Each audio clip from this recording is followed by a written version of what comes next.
Welcome back to Stop Feeling Like Shit. And I'm your host, Daniela Korth, with Dr. Buzz, my favorite person in the world.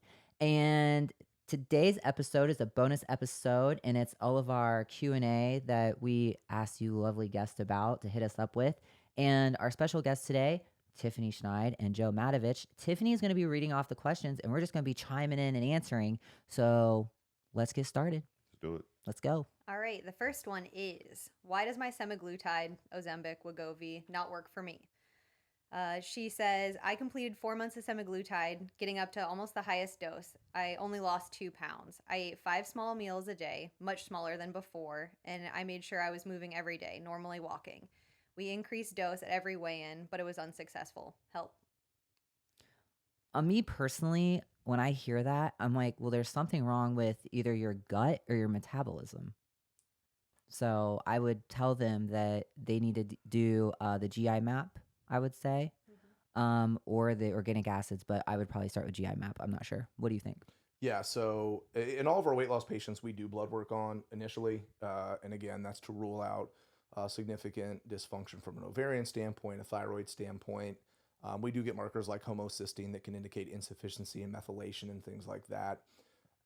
What's your thoughts, Joe, real quick, too? Because I know there's some people you can buy this stuff online now. Would you say it's unsafe? Which is, well, yeah. And also that's of course it is, right? So the problem with a lot of purchasing stuff online, whether it be like an online peptide company, what people need to understand about these products, whether it be, peptides like GLP-1 is, the power of a peptide is that they're amino acids in a very specific order with intact bonds, okay?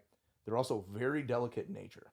So the processing of manufacturing, whether it be a GLP-1 or a CJC or a Semorlin or something like that, these are delicate products. The capability to reconstitute and calculate the dose correctly is important as well.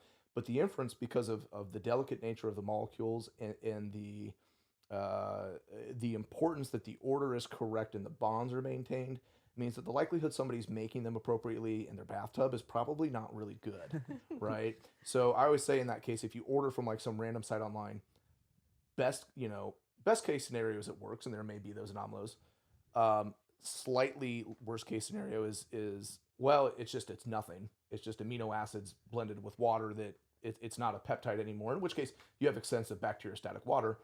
Worst case scenario, which is very highly likely, you're taking something that's really bad for you that's not actually identical to the drug or the molecule you're supposed to be taking, and something bad's going to happen, right? It's a lot of people don't realize too. Our partner Nick, he's very involved in the peptide world, and most of the ones online are from China. Right. And the reason from China is there's lots of solvents used in the making of these, and solvents are poisonous. And what he found, he's a nerd. He tests a bunch of these different products. He finds there's high concentrations of solvents which are poisonous. What a hobby. So he's a nerd. He worked for Pfizer for years. He's just a nerd. But anyways, but he's like, you'd be shocked at the solvent levels in a lot of the online stuff. So like, not smart to buy anything online, in my opinion. The stuff we're using in the office are from compounders. They're very highly regulated, probably more regulated than even Big Pharma is. Yeah, literally. So very safe, very effective. Well, yeah, so I mean, back to her question is, why isn't it working? Why isn't it working? Yeah. So like for me, there's something going on. Like if it's not working for you, because it should work. Yeah. So with what we have seen the most in our office, when people are not getting a response, and I'm speaking in absence in this hypothetical situation of they take the medication the right way and they are compliant with all other metrics. Okay, so let's say that's assumed. The biggest issue we typically see is a problem with gut motility. So with the GLP-1 agonist, when we got to understand the mechanism of the drug, right? It does influence, it does help with satiety. It does influence the arcuate nucleus's response in the brain to addictive eating behaviors and the influence of ghrelin and leptin. I would argue of the big things it does, that's kind of the least important. It regulates the beta islet cell at the pancreas. That's what produces and secretes insulin. So it helps appropriately modulate insulin secretion relative to what your glucose is doing, right? But the third thing it does is it delays gastric emptying. It makes your stomach empty slow, okay? Now, a lot of people say, oh, that makes me be fuller longer, that's why it helps, which is not untrue. But one of the ways that helps is it helps stabilize glucose because the majority, carbohydrate uptake happens within the small intestine, right? So if you can make the stomach emptying the small intestine slower in a more controlled fashion, you essentially are creating some kind of a time release mechanism of carbohydrate introduction in the small intestine and therefore into the bloodstream to minimize glucose spikes. What we see a lot, and we hear from patients that they're not successful, and one of the first questions that I ask in consult, and some people are like, that's a weird question, is, do you go to the bathroom consistently? We see really commonly in patients that have this issue that they have had chronic GI issues, they have constipation where like, yeah, I'm only going to the bathroom once or twice a week. And in that case, a drug that delays gastric emptying and is going to slow gut motility, probably not going to be an effective option, probably not going to be a good option for you, and it's probably going to exacerbate those GI symptoms, right? So either it's some other line metabolic dysfunction, whether that be hypothyroidism or, again, something else that's creating cellular dysfunction like methylation issues. A lot of times it's gut-related issues. The most common of those gut-related issues is poor gut motility and constipation that existed before the introduction of the medication that is going to exacerbate that issue. Yeah. Which nutrition plays kind of a big role in that as well. You can't be like, well, I only eat 500 calories a day and it's like the frozen chicken pot pie. That's not the move. You need something that has a good protein level, a good or one chip. Yeah. Or and good fiber levels, Yeah. because obviously that motility portion of that, clearing things out of your system, fiber is a huge portion of that, besides the fact that it feeds the good bacteria in there, and you obviously want to be feeding that while you're working on everything else. Yeah. So would you say anyone who's failed on semaglutide, a good thyroid workup and also check your DNA stool analysis? Because and what we see a lot of times too, a lot of people are overweight their whole lives because their microbiome's so messed up they don't digest properly, and that's why they've been heavy their whole lives. And even semaglutide, although it could be a short-term fix, they're going to migrate back to being overweight if their microbiome is messed up. So I think anyone who's overweight should definitely at least test their microbiome. Right. 100%. To see what's going on, because I bet you at least 50% of people overweight have microbiome issues. It might be greater than that. Yeah. And one of the things that Tiffany and I see a lot in our office, and then I'll move on from this because I know there's a lot of questions. And we see it a lot in Ohio, and I don't know if that's just because our water is gross or whatever. We see a lot of a bacteria called H. pylori. Mm-hmm. And in early stages of H. pylori, generally what we're going to see is a drop in acidity in the stomach, and then downstream, pretty predictable overgrowths as far as microbes in the gut and changes in digestive enzyme function. And a lot of times what we see is slow digestion, maldigestion. Food doesn't leave the stomach quickly enough. It doesn't metabolize and break down poorly. And one of the consequences we'll see from that a lot is constipation. So Or heartburn. Heartburn, Yeah. And that's a goofy one too, because most people with heartburn think, oh, it's because I have too much stomach acid. They start a PPI, and really it's like, oh no, you actually don't have too much stomach acid. You have too little. We just talked about this with Yeah. Dr. Dave. So he literally just said the same thing. Yeah. So the food's not breaking down in your gut. You have food that's sitting down and sitting in your gut and rotting, and the byproduct. And then you put semaglutide on top of that, where it's slowing it down even more. Yeah. And not good. Like, now I want to puke every time I eat, and it's because you just have that just sitting fermenting ball of rot sitting in your stomach for so long. So That bloats you, makes you feel terrible. yeah, that sounds really gross the way I just said that. Yeah, but pretty gross way to end that. Thank you. No, all right, you're welcome. moving on. Next one. Is my HRT working? I started HRT 5 months ago. At first, I was feeling amazing with the first dose and all the way through my first labs. But since then, it's been declining. My fatigue is returning. My sleep is not optimal. And I feel like I have not been able to keep weight off as well. But my hormone labs are optimal, says my doctor. I mean, when they say their lab values are optimal, is that just based off blood work? Yep. Yeah. I would assume so. So then I would probably tell them to do the Dutch test to see how they're metabolizing, the testosterone, the estrogen, the progesterone, right? That's what I would do. Joe has this constant thing that he always tells patients. Yeah, it's constant. me. I think I already mentioned it. Testosterone fixes low testosterone. Estrogen replacement fixes low estrogen. Progesterone fixes low progesterone.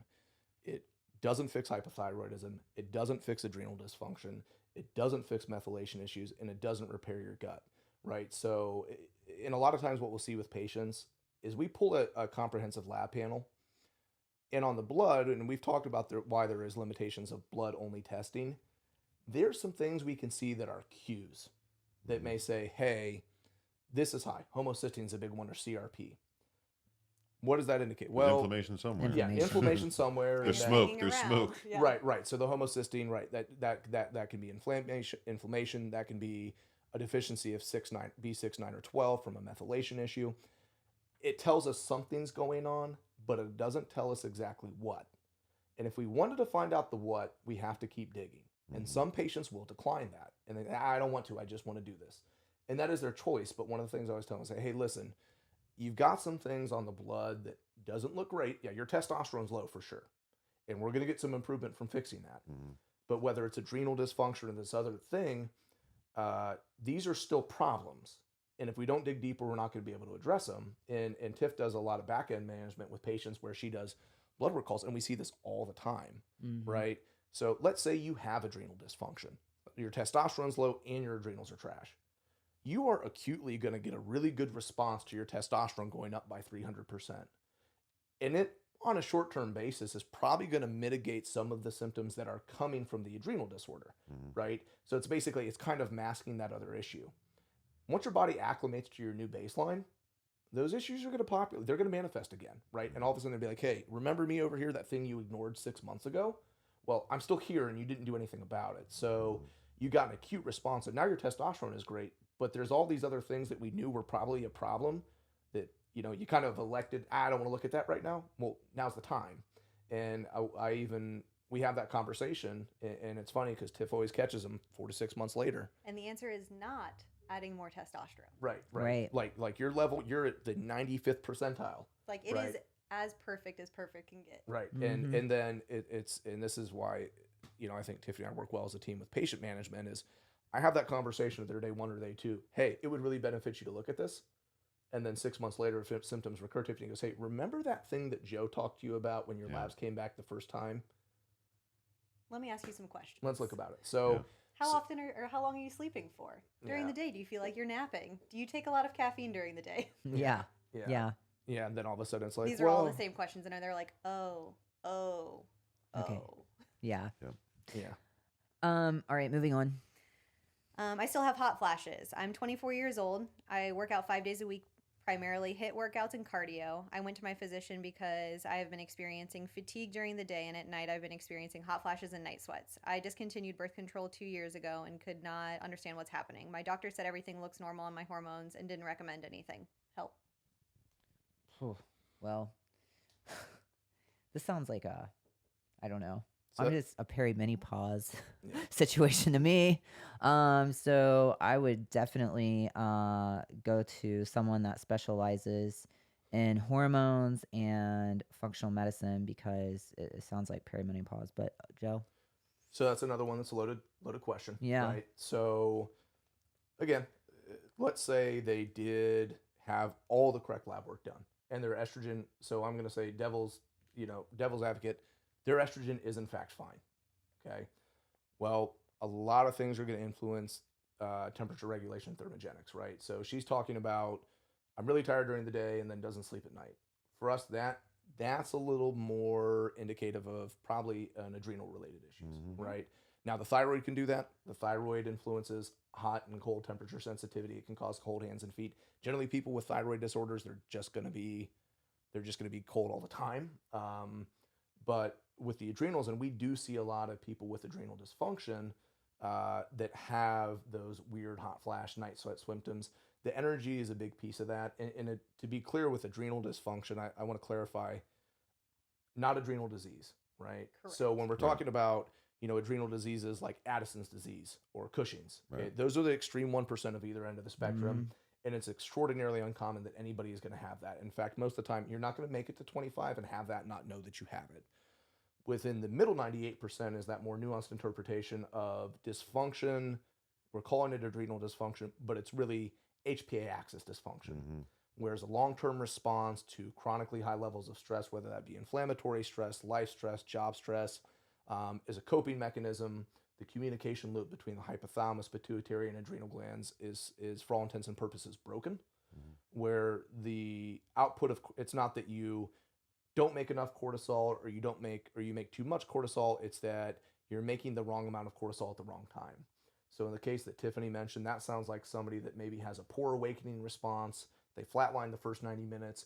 dive early afternoon, and then it climbs in the evening, right? Right. And throughout the course of the day, we're seeing changes in glucose management, changes in blood pressure levels. We're seeing neurochemical changes of things like epinephrine, norepinephrine, and serotonin, where basically they're functioning in the exact opposite diurnal rhythm of cortisol than they should be. So like I said, devil's advocate, doctor that looked at it is right and their estrogen is perfect, thought it was going to be adrenal dysfunction or thyroid issues. Yep. Sounds right. I mean, I was just thinking to myself, like, I was cold, right, with my thyroid. Yep. But then at nighttime, I'm like sweating to death. And then I'm like, throughout the day, I'm crashing at around 3 o'clock, something around there, maybe 2:30. I started to watch that whole thing where you start to crash. Mm-hmm. But then I'm like freezing all day long. I couldn't get cold. So I'm turning the heat on in the house. I'm jacking it up. And he's like, what are you doing? I'm like, aren't you cold? Like, I'm freezing to death. Like, it is freaking cold in this house. No, it's because, I'm like losing it over here. I don't know. Things are happening. Yeah. Okay. Moving on. How do you balance work, life, and gym? I get asked this question a lot, actually. Really a lot, all the time, because, some people will say, oh, I work too much, or I have life, like my kids, my family, or this or that. And, exercise is important to me. I think for my mental health is number one. So if you brush your teeth every day, like I get up and brush my teeth every day, that is exercise to me. Like, I have to go work out, and I don't have to go to the gym, but I have to like do something. So whether that be going to the gym, take the dogs for a walk, I have to be moving my body in some way to feel good and to be happy, where my mood is enhanced. So for me, it's just something that I do, because if not, then my mental health will suffer. So I think for people that are used to like working all the time, and then they have like things going on in their life, they're not used to that. How do you get those people to say, okay, we need to start adding these things into your life? Like, how can you get them to move? How can you get them to prioritize moving or working out or doing some sort of physical activity when they're not used to that? That's the question. Because for me, it's hard to answer, because I've been working out since I was probably, 20 years old. And really what got me into working out was I actually, growing up in my family, I hated living with my mother. And I figured out she was dating this guy who was in the military. And I was talking to him, and he was a badass, he was like an airborne ranger. And he said, well, you're 17, you can go off to the military. I was like, no way. He's like, yeah. I'm like, no way. I was like, cool, let's do it. And that's what I did between my junior and senior year of high school. I went to the military, and I went through boot camp, through basic training, and that set me up, because I started to see, like, if I, do chin-ups, I can only do like one. I can only do like one push-up. I couldn't even run. I'm not a runner. And in order to get into the military, you had to pass this physical assessment. And I thought, I suck.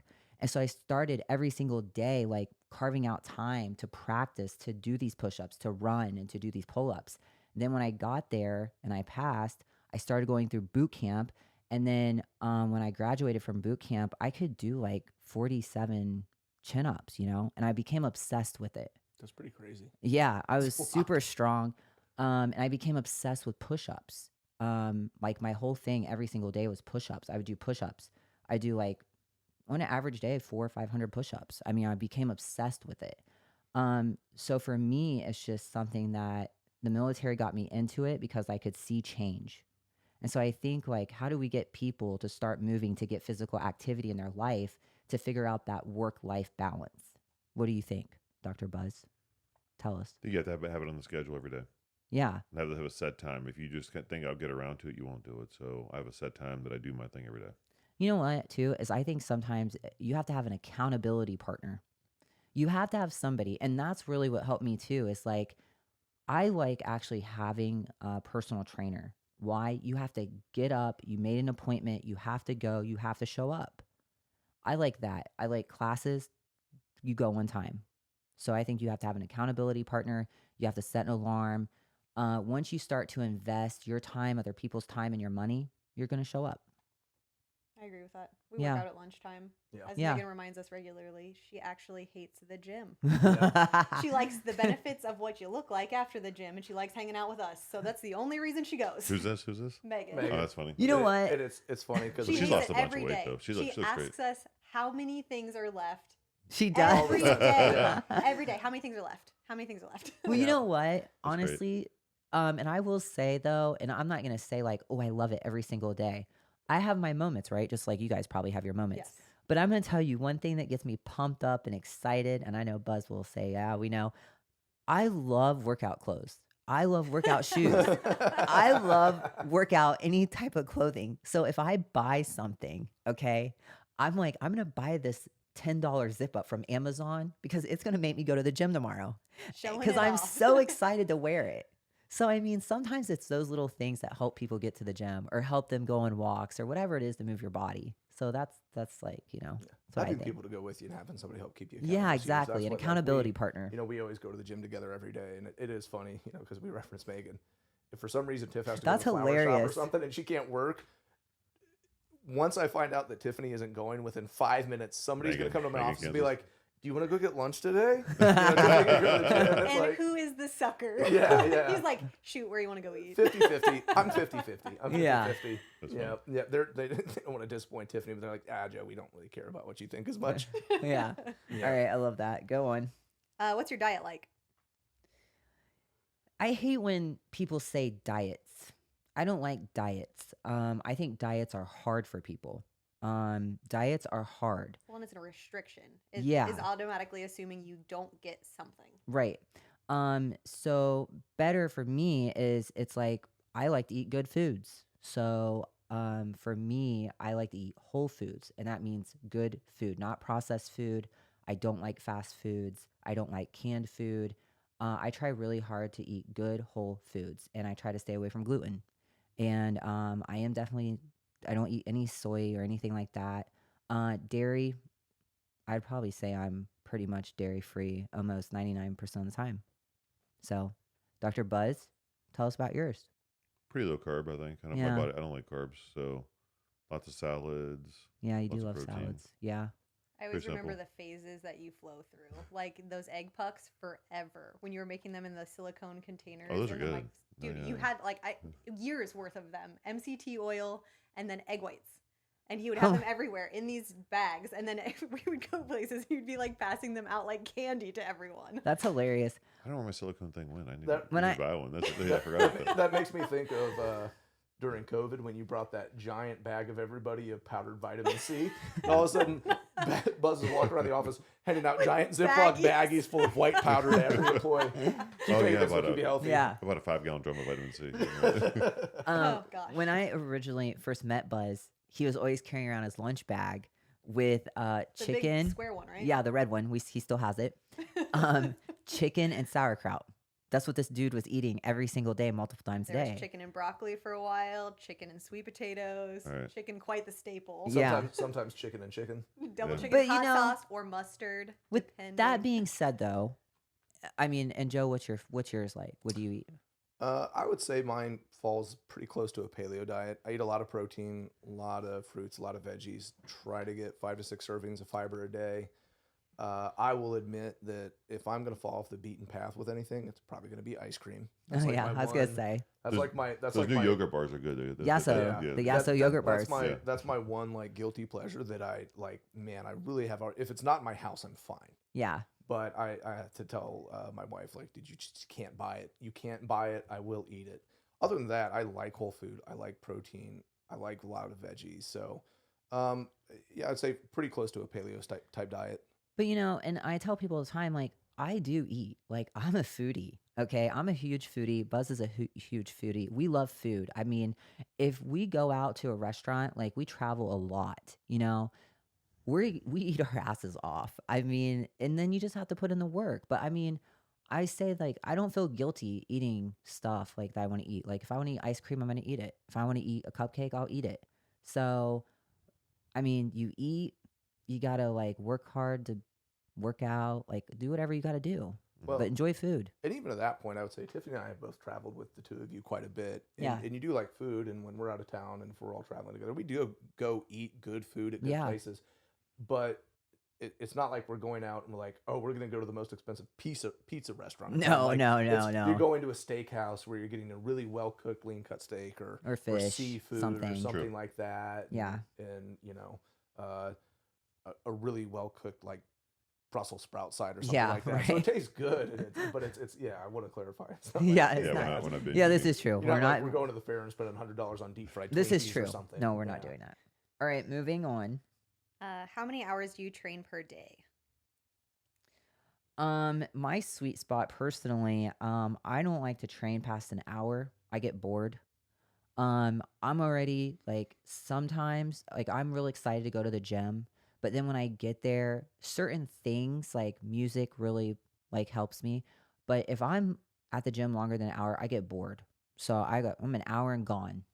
Can't even catch me there doing cardio. Nope. Sorry. That's in my window. The music thing's a pretty interesting thing. I love music, but I only listen to music if I'm working out. So that's my enjoyment. Yeah. So, but I'd say an hour. Yeah.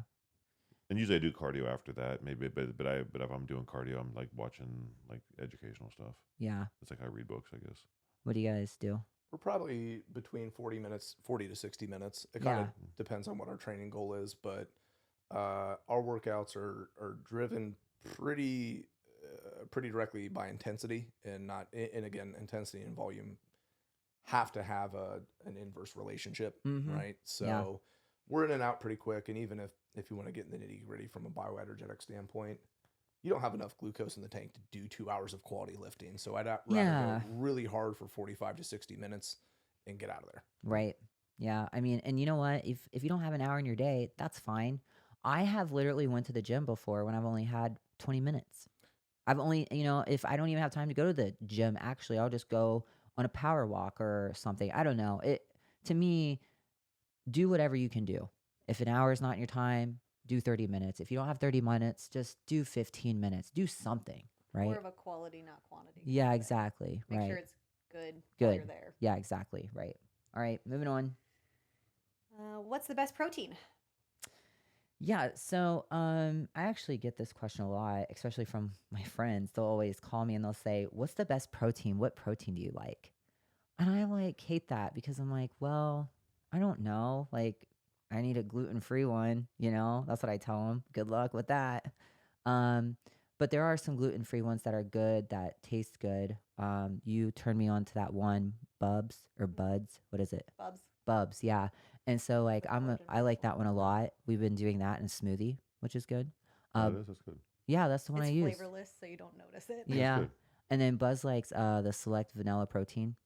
That one's good. I make that with pancakes. I like to eat protein though. I think it's important. Yeah, that's our argument. Yeah. You can't replace protein shakes. But some people are like on the move. You have busy people, and so if they can't, it's like a go-to protein thing. I mean, I'm drinking a Core Power right now, but. Or I mean, if that's a person that's on semaglutide, and they're struggling to eat, I mean, that's an option. Yeah, right. We definitely don't discount it out. No. There's and Tiffany and I agree. Food is the best protein. Right. There's a company, and this is going to sound like I'm plugging their product, and I'm not because we have literally no affiliation with them. I don't know who owns it, but it's called True Nutrition.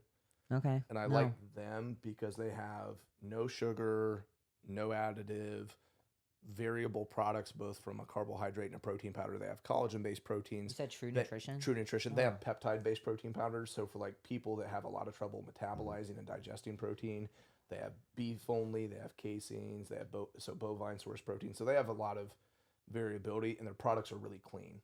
So that's the other thing, and it's funny. True Nutrition. I haven't used protein powder in a really long time, and I was joking with Tiffany about it before I came down here. I was in GNC the other day, and the guy got him. The guy got me. He was like, I walked up with the one thing I walked up with the one thing I wanted, and he's like, it's buy one get 50% off. Oh yeah, you got to buy it. You got to do it. So like $500 and $500 and a bunch of shit that I don't need later. And I was like, oh, this is a cool looking protein. Is it good? And he's like, oh yeah, it's great. And he's probably like 17 years old, right? So I'm sure he knows. But he gave it to me. I was like, oh, it's orange creamsicle and it's no sugar. I bet it's good. I drank it like 15 minutes later. like, oh my God, I'm dying. Oh, I'm killed so, you. I mean, my stomach blew up so much. I was so bloated and uncomfortable and burpy. I was like, oh yeah, this is why I don't do this anymore. But he got me. I got talked into it. Yeah, I think, I think back to that. I think if you can eat your protein, it's always better than drinking it. 100%. You But if know, you don't have an option. and we had those guys from Clean Eats on here before. Like, you can buy good. prepackaged meals that have a lot of protein. It's cheap as it has making all it. of the macros on there for you. Yeah, I mean, in the argument of lack of accessibility to available food and time with things like meal prep services and stuff, and I like the Fairlife, the Core Power drinks too, but I mean, there's a lot of resources and meal prep services that kind of negate that argument. Well, Clean Eats is probably the same price as making it yourself if you really think about it. Oh, By yeah. the time you cook it and everything, like that stuff's good too. Well, So it's like, so good. Their meals are cheap, and also you think like, okay, do you have 3 minutes in a microwave? If you have 3 minutes and access to a microwave, Or a microwave, more like 4 to 4.5 4 or 5 minutes, yes. Yeah, our wonderful 17-watt microwave.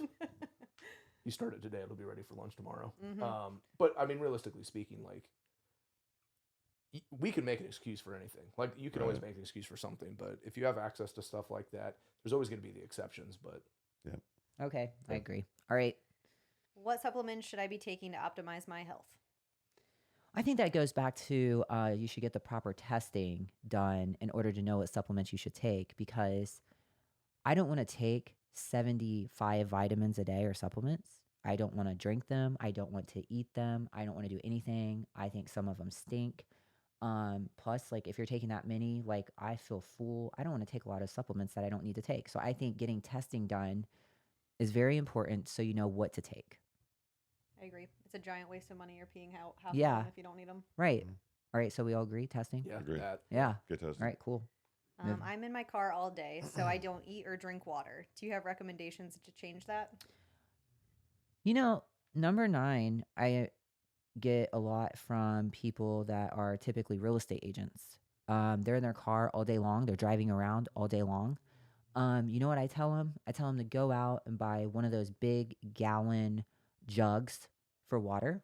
Fill that up, because you need to be drinking a gallon of water a day, I think. And then also back to, we talked about this just a minute ago, Clean Eats. Their meals are super easy. I'm sure if you're driving around, you're going to properties, you could stop by a model home. You can go to your title company. You can go to a title company. You can go to anywhere that has a microwave and pop it in there and eat. I mean, they even have salad options and stuff too. And they have salad options, yeah. Yeah. So I think, like, a lot of people will tell me, oh, I didn't eat today because I'm driving around in my car all day. And I'm like, I'm bringing my food with me. I don't know about you, but you can definitely stop off somewhere in Columbus, Ohio, you know, somebody, or there's a business that would let you use a microwave too. Or, like you said, a salad option. All right, let's go. Is fast food an option for healthy eating? If so, what's your favorite? Buzz? I don't eat much fast food. I know. no, I would say no. I usually Like, bring my food with me. I mean, If you you can get absolutely grilled chicken, had but a lot of people to- don't even make grilled chicken anymore. Like in most restaurants, it's just fried. I mean, I guess you go to Chick-fil-A and get a grilled, like they have the grilled chicken nuggets. See, I can't even eat Chick-fil-A because I can't, it makes my stomach hurt. I can't eat Chipotle. I can't eat really any, to me personally, I can't eat fast food. If I had to pick absolutely something, I'd go to Starbucks and I would get the egg white bites. That's what I'd get. the sous vide buns. Right? Yeah. I know That- that My word stomach because is of over you. here growling. Yeah, I'd get We're those. talking about food too. I think with fast food, it's not, is it healthy? It's which one is the lesser of many evils. Right. Yeah, I mean, I would pick Starbucks and I'd go get those red egg white bites. We always pack our food. We really do. Yeah, we I mean, do. we pack food everywhere. I'm super weird about fast Yeah. food. I mean, I just can't handle it. It makes me sick. Sodium is another topic that's like Yeah. just feeling swollen and weird and like dry mouthed after eating it. It's odd. Yeah.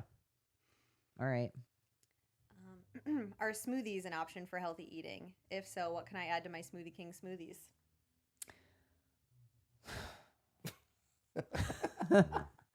You know, I don't know. I don't go to Smoothie King. And if I did go there, I don't know. Like, when you guys go to places and you see like a smoothie place, I'm over here like, is something have zero sugar? Like, what has zero I used sugar? to go to There's so many Cincinnati. When I used to go to the options. Cincinnati office, there's a smoothie king with the road. And I used to get there. They had like a chocolate peanut butter. It was amazing. It's delicious, but I felt terrible. But it was like an hour and a half drive from Cincy, and I would literally be passing out like 40 minutes in. So I would be like, it was so good. I did it. I have to admit to that. I don't want any sugar in it. I'm really picky about stuff. I think though, like we have to think about people that are in our shoes. So, you know, like I know Casey's a mom, and you know, she probably goes through Smoothie King. And so what would she get? Like, what would she add to it? I'm there like, is collagen protein there. Yeah. So you can pick something like that. Another fold to that conversation is some people with gut issues, low stomach acid, adding fruits to proteins actually makes some of your symptoms worse, makes you burpy and gassy and bloated. So if that's something that you notice regularly, maybe smoothies aren't the best option for you. In general, pretty high calorie. Yeah, in general. But I mean, if you had to, I'm like, well, I don't want, and we talked about this with your friend John, you know, and I'm like, you know, at first I was like, ew, I wouldn't even go there. He's like, well, you're not like the average person, you know. I'm talking about people that are busy, that don't like meal prep and things like that of that nature. So I get what you're saying, but I still wouldn't do it.